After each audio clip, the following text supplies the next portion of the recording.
श्री स्वामी समर्थ. तर आज आपण श्री स्वामी चरित्र सारामृताचा 3रा अध्याय घेणार आहोत. तर चला आपण सुरुवात करूया. तृतीय अध्याय. श्री गणेशाय नमः. धन्य धन्य ते या जगती, स्वामी चरणी ज्यांची भक्ती, त्यासी नाही पुनरावृत्ती, पद पावती कैवल्य. गताध्यायी कथा सुंदर स्वामींनी निवेदिले स्वरचरित्र आणि बाबा दिगंबर त्यांचे व्रत निवेदिले. निर्विकार स्वामी मूर्ती लोका चमत्कार दाविती, काही वर्षे करुणी वस्ती मंगळ वेडे सोडिले. मोहळा माझी वास्तव्य करीत आप्पा टोळ झाले भक्त, तेंतीचे सांकल व्रत अल्पमती केवी वर्णू. स्वामी चरित्राचे हे सार म्हणून केला नाही विस्तार, वर्णिता कथा समग्र ग्रंथ पसरे उद्धीसम. ऐसवे होऊनी स्वामींशी टोळ जाती अक्कलकोटासी, अर्धमार्गाहुनी टोळांशी मागे परतणे भाग पडे. टोळे आज्ञा पिले सेविका, जोवरी आम्ही येऊ का, तोवरी स्वामींशी सोडू नका, येथेच मुक्काम करावा. टोळ गेलिया परतोनी, स्वामी चालले उठोनी, बहुत वर्जिले सेविकांनी, परीनच मानेले त्या. तेथून या निघाले अक्कलकोटाप्रती आले, ग्रामाद्वारी वैसिले यतिराज सोयीच्छेने. तेथे एक अविंद होता, तो करी त्यांची थट्टा, परी काही चमत्कार पाहता महासिद्ध समजला. पूर्व पुण्यास्तव निश्चिती, आले चोळप्पाच्या ग्रहापती, स्वामींशी जाणोनी ईश्वर मूर्ती, चोळप्पा करी आदर. चोळप्पाचे भाग्य उदेले, यतिराज ग्रहासी आले, जैसी कामधेनू आपण बळे, दरिद्र दियांच्या घरी जाय. पूर्व पुण्य होते गाठी, म्हणून घडल्या या गोष्टी, झाली स्वामीराज भेटी, परम भाग्य तयांचे. धन्य धन्य तयांचे सदन, जे स्वामींचे वास्तव स्थान. सुरवरा जे दुर्लभ चरण, तयांच्या घरी लागले. योग्याभ्यासी योग्य साधती, तडी तापडी मार्गी आश्रमती, निराहार कितीक राहती, मौन धरिती किती एक.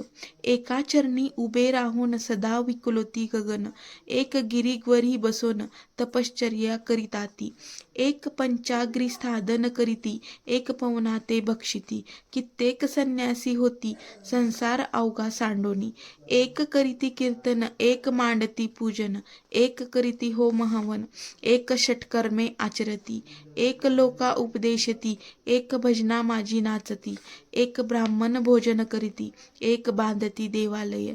परिजयांचे चरण, दुर्लभ सद्गती वांछोन, केलियासी नाना साधन, भावाविन सर्व व्यर्थ. योग यागदिक काही, चोळप्पाने केले नाही, परिभक्तिस्तव पाही, स्वामी आले सदनाते. तयांची देखून या भक्ती, स्वामी तेथे भोजन करती. तेव्हा चोळप्पाच्या चित्ती, आनंद झाला बहुसाळ. तैपासुनी तयांचे घरी, राहिले स्वामी अवतारी. दिवसेंदिवस चाकरी, चोळप्पा करी अधिकाधिक. तेव्हा राज्यपदाधिकारी, मालोजी राजे गादीवरी, दक्ष असोनी कारभारी, परमज्ञानी आस्तिजे. अक्कलकोटाची प्रख्याती तेव्हा काही विशेष नव्हती, परितयांचे भाग्य निश्चिती, स्वामी चरणी उंदेले. तैपासुनी जगात तया नगरांचे नाव गाजत, अप्रसिद्ध ते प्रख्यात कितीएक झाले. चोळप्पाचे ग्रहाप्रती, आले कोणी एक येती, लोका चमत्कार दाविती, गावात मात पसरली, आपुली व्हावी प्रख्याती, ऐसे नाही जयांचे चित्ती, म्हणून या स्वामीराज येती, बहुधा न जाती फिरावया. लोका माझी पसरली मात, नृपासी कळला वृत्तांत, की आपुलिया नगरात येती विख्यात पातले.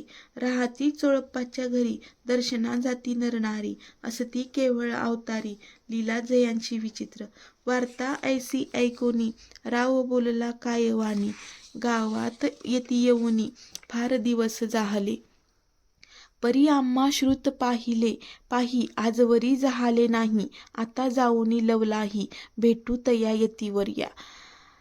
परी ते केवळ अंतर्ज्ञानी, ऐसी वार्ता ऐकली कानी, हेची सत्य तरी येऊनी, आत्ताच देती दर्शना.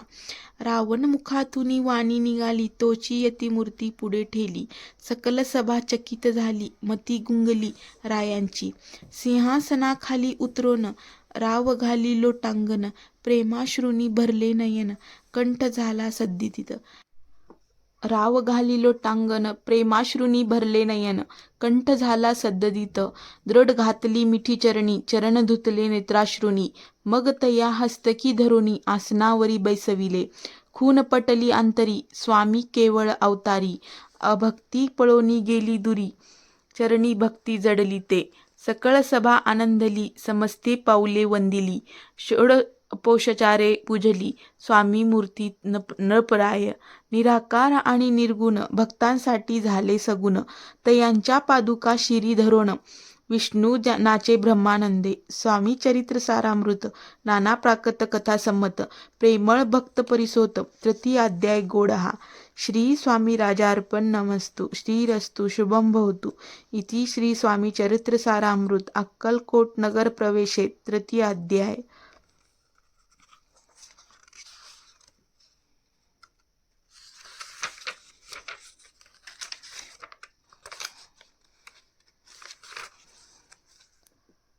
तिसऱ्या अध्यायाचा कथासार पुढील प्रमाणे आहे. मागील अध्यायामध्ये कलकत्त्याहून आलेल्या भक्ताला श्री स्वामींनी स्वतःविषयी सांगितलेली माहिती तसेच त्यांच्या मंगळवेढ्यातील वास्तव्याचे व्रत आले. आता या अध्यायामध्ये श्री स्वामींच्या अक्कलकोट गमनाविषयीचा वृत्तांत दिलेला आहे. मंगळवेढ्याहून पंढरपूर, बेगमपूर, मोहोळ मार्गे श्री स्वामी सोलापुरात दाखल झाले. तिथे भक्त चिंतोपंत टोळ यांच्या समवेत श्री स्वामी अक्कलकोट येथे जाण्यास निघाले. मात्र काही कामानिमित्त टोळ यांना अर्ध्या वाटेत माघारी परतावे लागल्यामुळे श्री स्वामी एकटेच अक्कलकोटच्या दिशेने रवाना झाले. अक्कलकोट येथे येताक्षणी त्यांनी सर्वप्रथम एका थट्टकर अविंदाला चमत्कार दाखविला आणि पुढे चोळप्पा यांच्याकडे आपला मुक्काम ठेवला. केवळ पूर्ण पुण्याईच्या योगाने चोळप्पाच्या घरी श्री स्वामी रूपी कृपाधन चालत आले.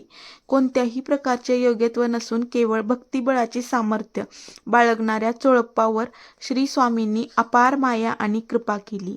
त्यांच्या घरात वास्तव्यात करणाऱ्या श्री स्वामींची कीर्ती जेव्हा अक्कलकोटच्या राजेसाहेबांच्या कानी पोहोचली तेव्हा दर्शन कसे घडेल या उत्सुकतेमध्ये ते असताना श्री स्वामी राजवाड्यात अवतीर्ण झाले. साक्षात स्वामीरायांना समोर पाहून राजसभेतील समस्त जन चकित झाले. राजेसाहेब सिंहासनावरून खाली उतरले आणि धावत जाऊन श्री स्वामी चरणांना मिठी घालते झाले. भक्तांसाठी सगुण साकार झालेल्या निराकार निर्गुण श्री स्वामींच्या चरणपादुका मस्तकावर धरून श्री विष्णूही ब्रह्मानंदात मग्न होतात. तिथे राजांचे कौतुक काय ते. श्री स्वामी समर्थ.